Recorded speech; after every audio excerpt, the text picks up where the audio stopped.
Okay, welcome back. Okay, try and talk louder. My throat hurts. Okay, I wanted to talk more about the play.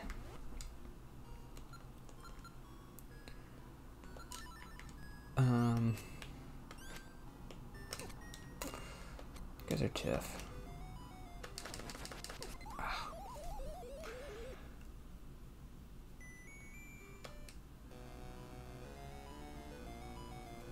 So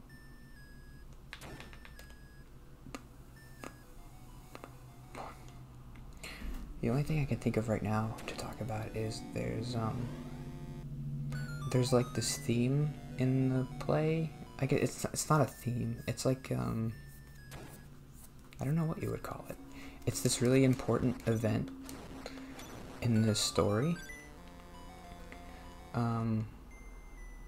It's how Evan broke his arm. He fell out of a tree while he had a job at like an orchard or something. And he climbed a tree and he fell out and he broke his arm. And they bring this up a lot. It's really important.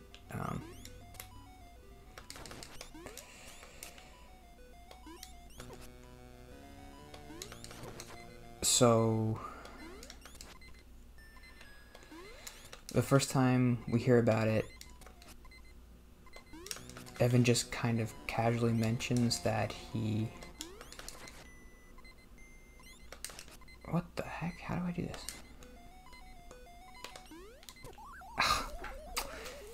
That he was in a tree and he fell out, and he doesn't really say much more about it. So then during the For Forever song, he says he fell out of the tree, and that's when Connor was there and he helped him. And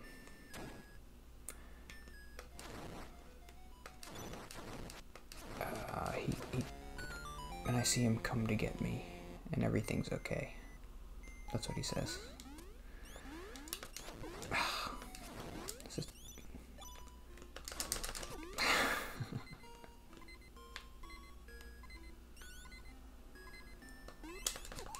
Okay, I'm gonna get it this time.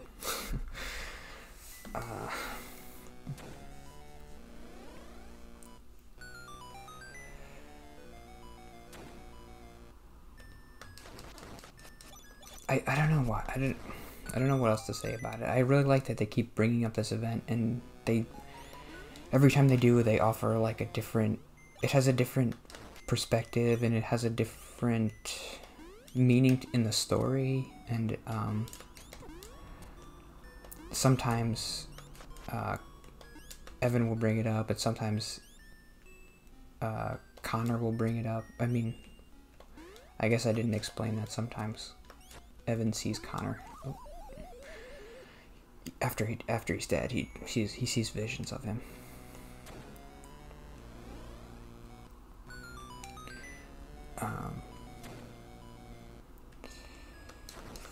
And so it turns out that maybe Evan tried to kill himself. And he fell out of the tree on purpose. But they never really say that. And I like that they don't say that. Okay, do this, then jump, then go back. Jump. God, this guy's harder than the boss. I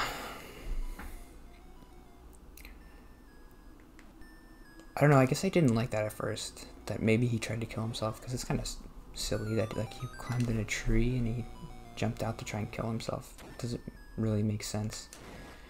I guess I was thinking about it. I started thinking about it like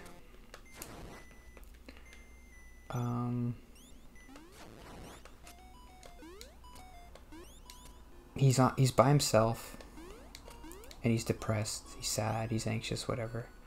And he sees a tree, and maybe he thinks, like, I remember when I was a kid, I had so much fun climbing trees. So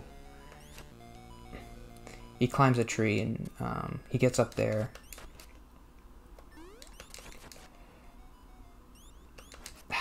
Shoot.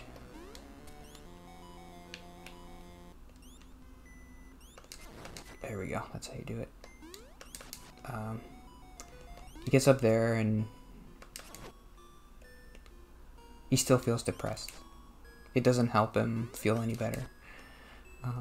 He's not a kid anymore, I guess, and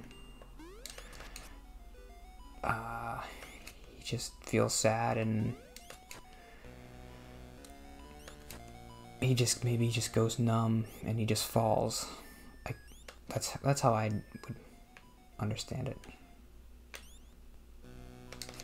Gotcha, finally. Whew. So he's not really trying to kill himself. He's just depressed, and the opportunity was there, and he just was numb, and he's like, I just want to fall, and so he just does.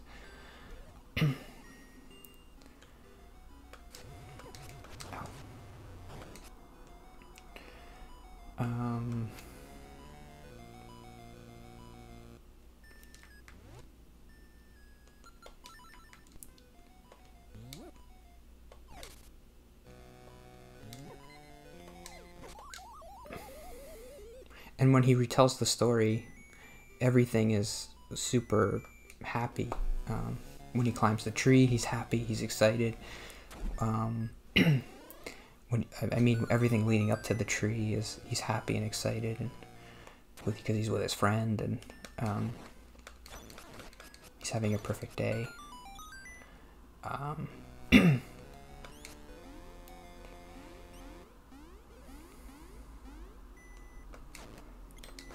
I got worried there because I was like, do I have to do this again?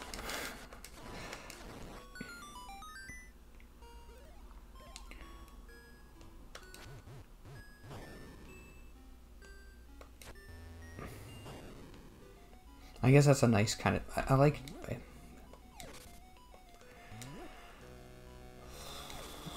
It sounds dumb to say this, but I like when there's double meaning and stuff, so... So Evan, when he's singing this song, he's crying, but it makes sense to the parents because he's like, oh, he's remembering this day he had with his friend who died. But Evan's really crying. He's probably not that sad that Connor is dead. He barely knew him. He's sad that he's remembering the real day that happened when he went to the orchard. And he climbed the tree, and he tried to kill himself. So that's why he's crying, because he's remembering that day and not a happy day with Connor. So I think that's really well done. I don't know.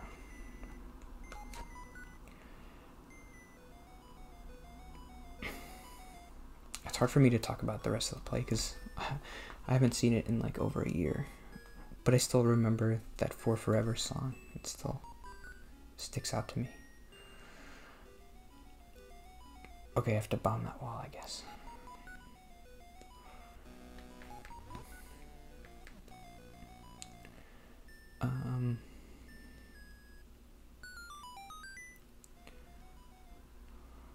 The other songs are nice, but they don't really have that same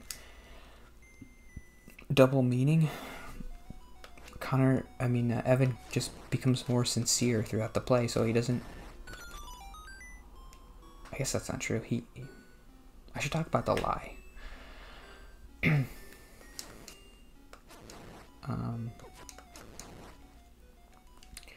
The entire play is based around this lie that Evan tells to Connor's parents. That he knew Connor and they were friends. And that kind of spirals out of control.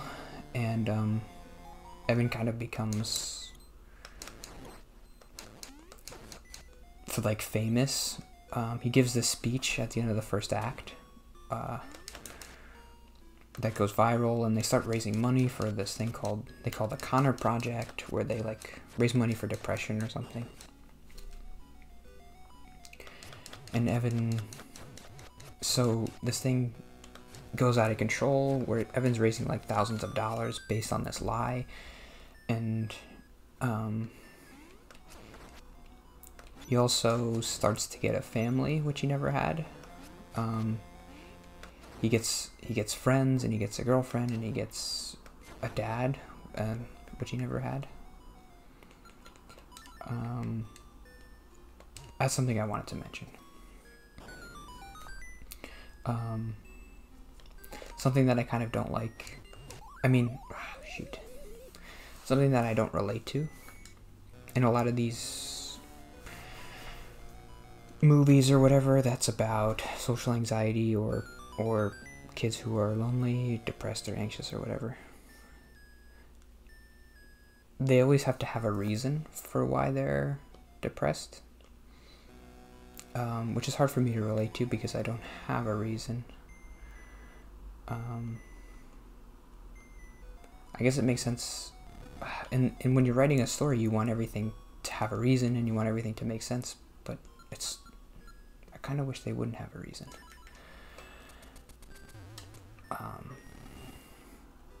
He's just has anxiety. There's no reason for it. But so in the play, that they say that they kind of imply the reason is that his dad left him when he was a kid, left his mom and him. So he's anxious. I guess maybe he has a fear of being abandoned or whatever.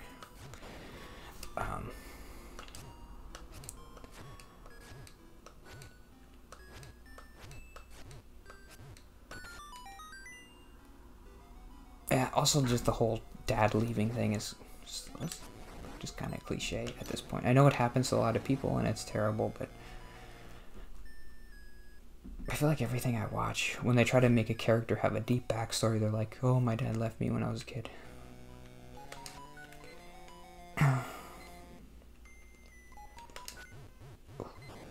Yikes. Okay.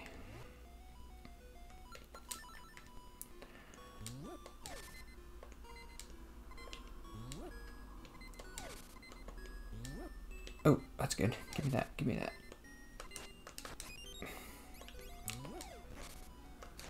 I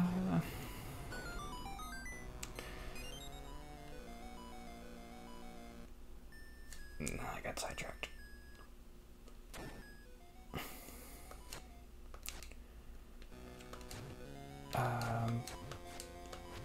So Evan tells this lie, it gets out of control. And why is that important? Because oh yeah, okay, so he starts getting everything he wanted. A friend, a girlfriend, a dad, and it's all based on this lie.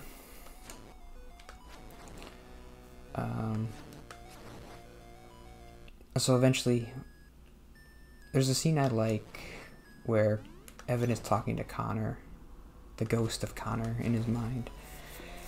And Connor's telling him, Connor is his conscience, telling him,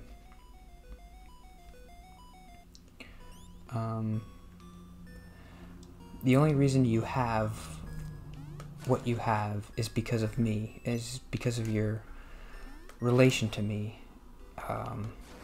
If you tell the truth now, you'll lose everything that you gained.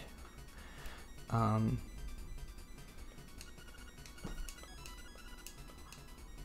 you don't want that. So you have to lie. And it's interesting because I don't know if this is good or bad, but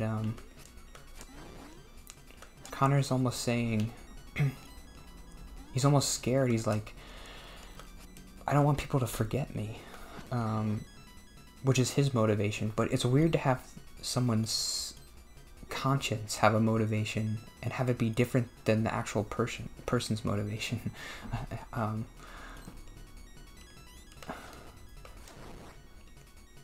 If that makes sense. Can I throw this thing at this guy? There we go.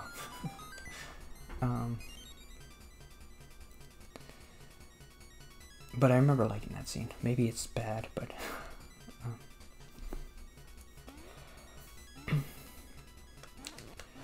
So eventually Evan tells the truth. Even though he loses everything. And he does lose everything because he tells the truth. Oh, and Connor tells him, like,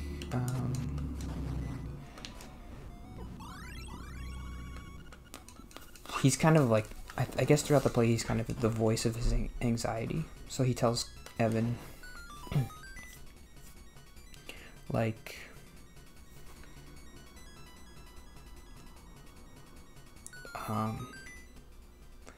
the only reason you're getting what you want is because you lied. People don't like you. They like this thing that you've created. So you don't have any choice. You have to lie. Otherwise, you're going to be the way you are always, all the time. And there's no way to change that other than to lie. And so Evan keeps lying. But then eventually he doesn't because...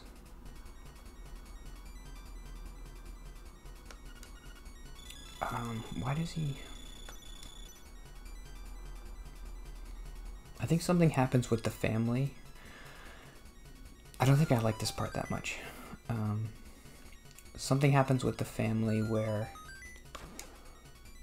Oh, I have to hit the switch. Where's that switch?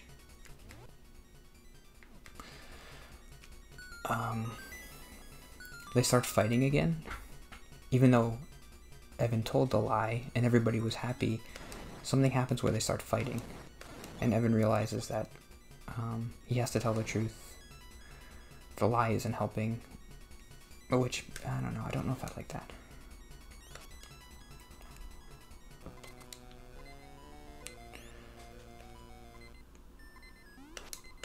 And I'm dead. I just got self-conscious again about talking too loud. People can hear me. These walls are thin.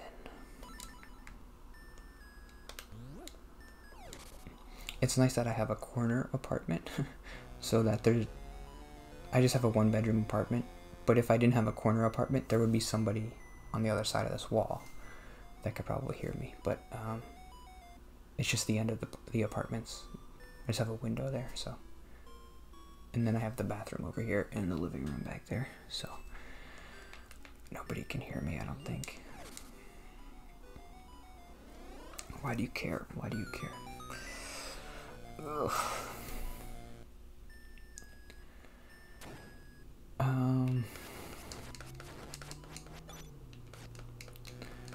Yeah, I was listening to the first episode I ever did and I was whispering. I mean, I'm still not talking as loud as I want to, but I'm talking louder than I was then, which is good.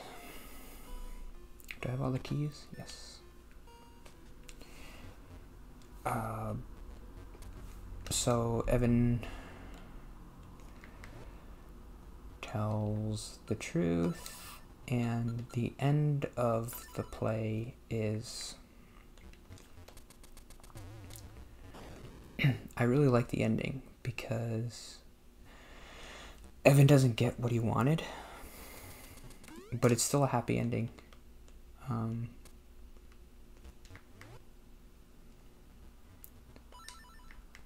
It would have been frustrating for me. It just would have been hard to relate to. It still would have been a good story, but it would have been hard for me to relate to. It's like Evan goes through this whole ordeal, and then at the end, he has friends and he has what he wanted, and he has everything. It's just hard to relate to something like that because that's not how it happens for me, and that's not, you know, so it doesn't seem realistic to me. I mean, I don't know. So I like the way they end it, which is they have a scene with him and the girl who broke up with him, and they're talking, and they haven't talked in a long time, and he's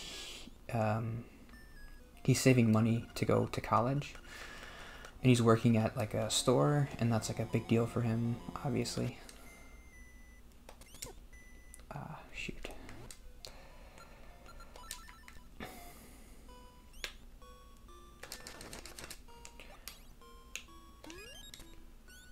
Where does he go? Okay. Shoot.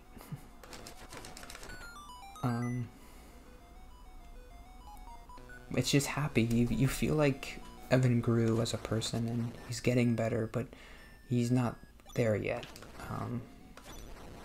But it's a hopeful ending.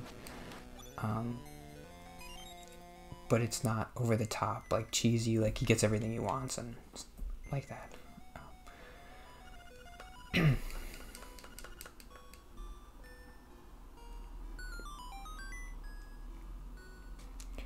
Can I think of anything else?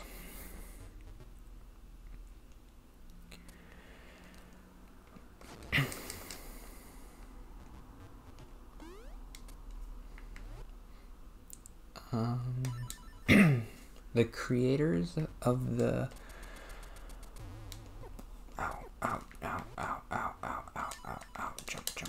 jump. Oh no, I'm dead. I read an interview that the creators did. I think it's they're pretty famous. They're like it's this duo. Their name is it's like Ben Paul or Ben Plesac and Ben Paul or something.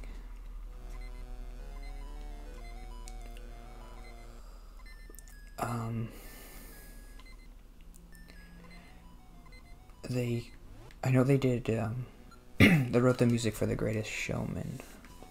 I never saw that movie, but I heard it wasn't great.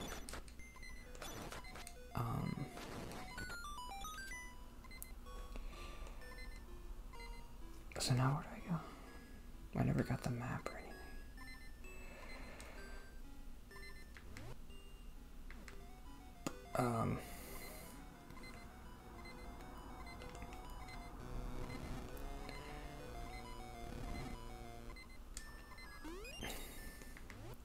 I guess first I wanted to say there is a small part of me when I watch stuff like this that I think to myself, there's a small amount of shame that I feel because I feel like I'm too old to be feeling this way. This play is about a high school kid, and by the end of the play he's already like getting better, and do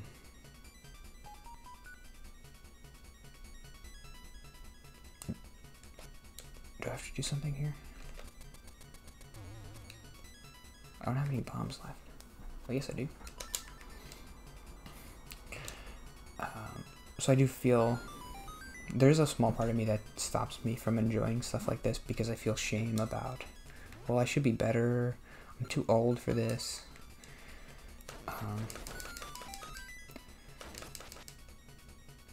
Like, this is something that happens to all kids, but then they grow out of it.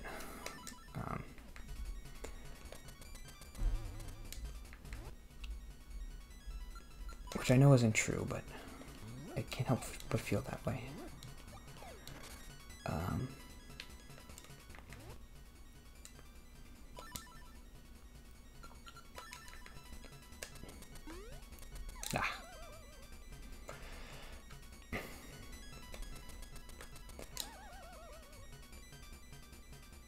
I guess that was it for that point.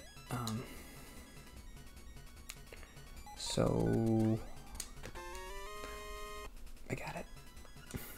They give this interview where they're like,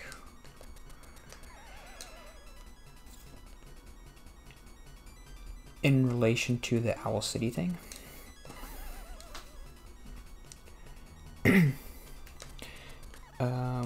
They said, we can imagine Evan listening to Owl City on his radio.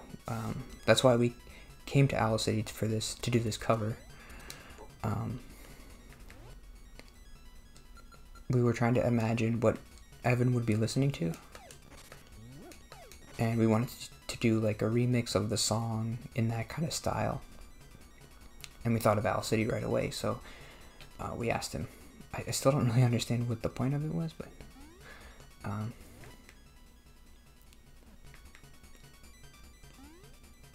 that made me feel... I never thought that my anxiety had anything to do with why I liked Owl City.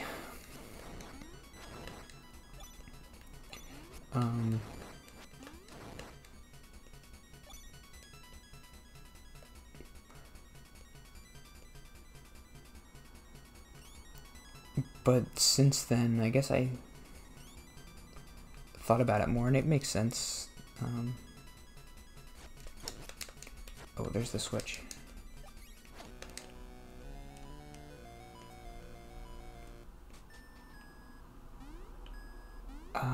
Where is that thing? I always forget. I think it's over here.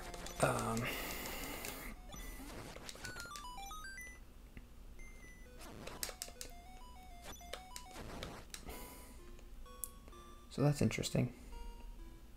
I guess the songs are about being anxious. He gave an interview about writing the cover, and I remember it. He said something like, when I was in high school, I was similar to Evan.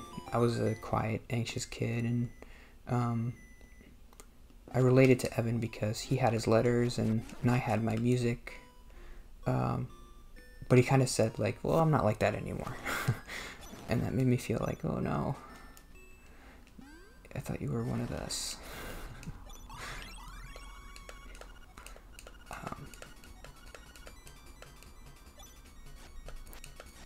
I guess what I felt was like, come on, be vulnerable. Like, you don't have to act like oh, you don't have any anxiety anymore. You did when you were a kid, but not anymore. Just, I mean, that might be true, and it probably is, because he's like a famous musician who has everything he ever wanted. But just placate the little people like me.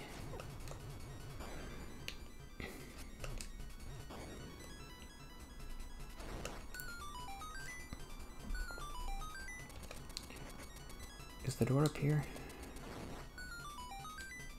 No. Why would the door be up here?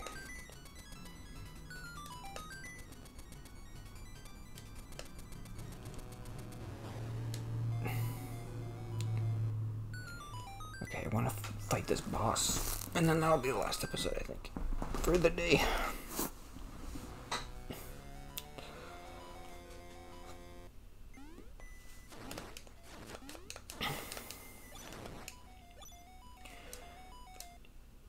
So yeah, I give you permission to watch that bootleg.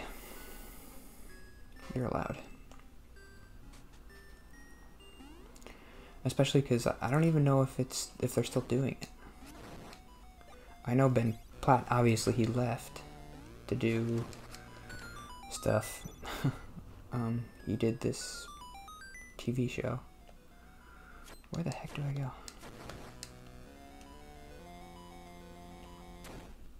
Is it over here?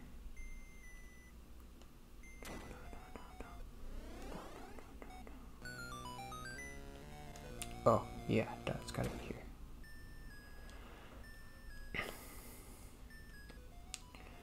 Okay.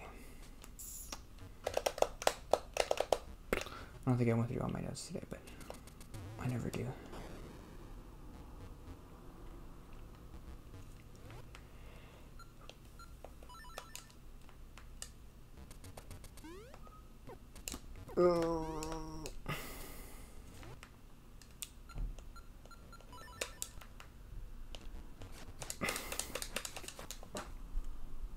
I don't really want to start talking about anything else. Oh,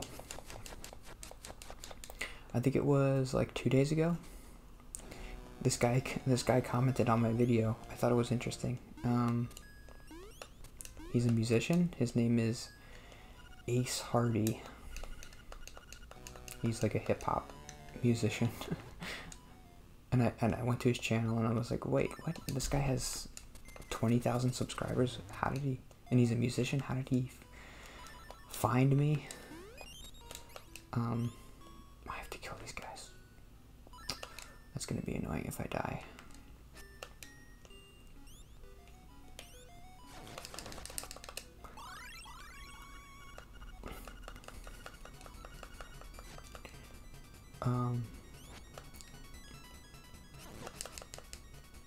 I don't know, I don't want to... It would be really easy for me to make fun of this guy. Because he's so different from me, and his music is like way out there, like I don't relate to it at all, and I don't find it interesting at all, so I don't know why if he has some kind of way to comment on a bunch of just random videos, or if he actually picked mine specifically. I know he didn't watch the video, my video, that he commented on. I know he didn't watch it, but maybe he saw my name and was like, let's give this guy a comment and be like, he said something like, keep it up, bro, or like, you're doing a good job, or something.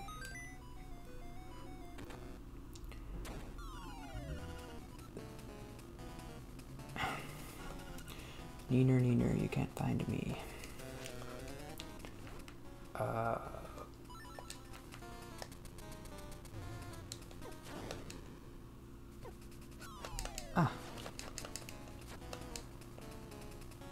Hit him in the eye.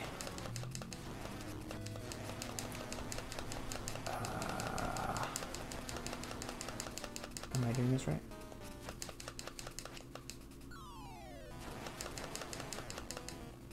Now what? I have to keep hitting them until they separate. Oh, that's kind of cool. Oh no, why aren't they separating? Ah, that's cool. That's a fun idea. Why don't I remember that?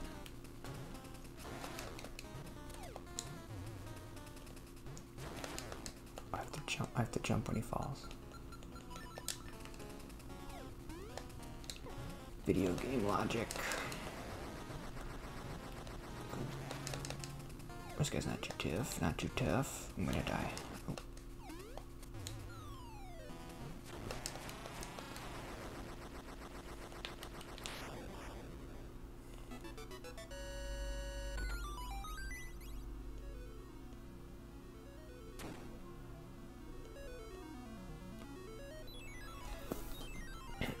It's hard for me to describe. Yeah, I'm not at the point where I can describe what are even in this guy's videos. I'm not comfortable enough describing that kind of stuff.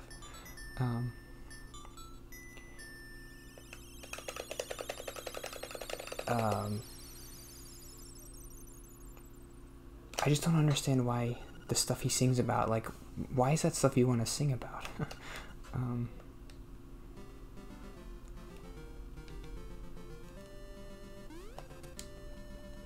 I guess that's I feel that way with like pop music too. Is like every song is about, every pop song that's like upbeat is about like going to a party and being with friends, and or it's about like being in love, and it's just hard for me to relate to any of that stuff. And I just think, why is that stuff you want to sing about? I guess I understand the love part, but like the party and the friends stuff I don't get. Okay.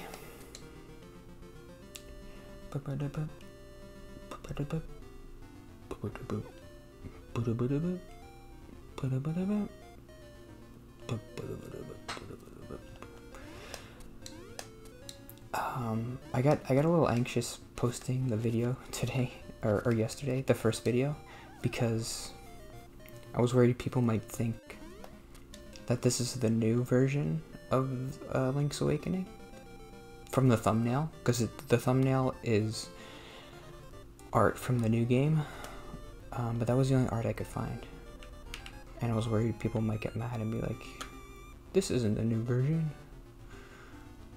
I don't know why I get mad. I don't know why I think people get mad, because nobody's watching.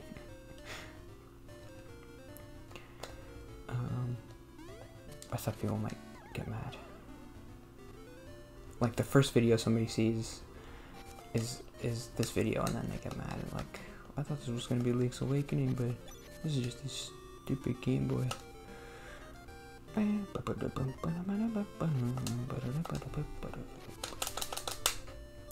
Okay. Whew. Hopefully I'm getting better. We'll see where I am 6 months from now, and I'll compare it to this video, like I did with The Last of Us. Okay. See you tomorrow. Bye.